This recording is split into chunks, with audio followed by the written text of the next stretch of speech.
Welcome back mga ropa, kwentuhan muna tayo. Talo nga ang Barangay Ginebra kontra sa Meralco Bulls sa laro nila sa Game 7 at ang Meralco Bulls na ang umadvance sa PBA Finals at makakaharap ang koponan ni Junmar Fajardo na San Miguel Beermen. Samantalang ang koponan naman ng Barangay Ginebra ay magbabakasyon muna. Sa do or die game na Game 7 mga ropa, ano ba talaga ang nangyari? Bakit natalo pa ang Barangay Ginebra sa koponan ng Meralco Bulls?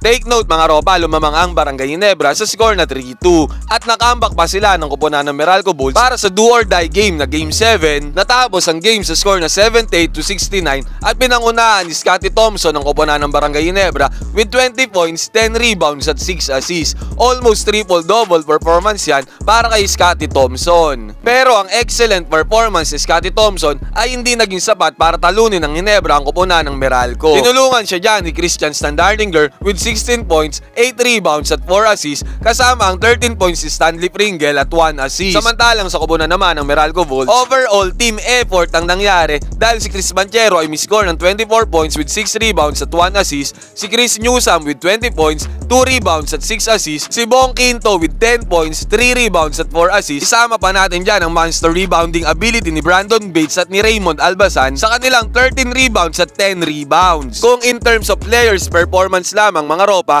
nag-perform ng maayos ang players sa Meralco Bulls compared sa players ng Barangay Ginebra na si Scottie Thompson at Christian Standardinger lamang ang pumuno ng stat sheet para sa koponan ng Barangay. Kung usapang stats lang din naman, lamang na lamang ang Meralco Bulls sa field goal percentage with 47% sa field goals at shooting 34 out of 73. Samantalang ang Barangay Ginebra naman ay mayroon lamang 39% field goal percentage, 24 out of 61 sila sa field. Ito mga ropa, hindi kayo maniniwala. Tumataginting na 14 out of 26 ang Barangay Ginebra sa free throws made. Kumpara sa koponan ng Meralco Bulls na 1 out of 5 lamang sa free throws, ibig sabihin nito na 26 free throws ang nagawa ng Barangay Ginebra kumpara sa 5 free throws lamang ng Meralco Bulls. Napakalayong diferensya nito mga ropa. Ang tanong dito, paanong natalo pa ang Barangay Ginebra kung tumira sila ng 26 free throws kumpara sa 5 free throws lamang ng Meralco? Sa 26 free throws ng Barangay Ginebra, 14 ang kanilang naipasok, 14 points ang kanilang nai-convert. Samantalang sa 5 free throws ng Meralco Bulls,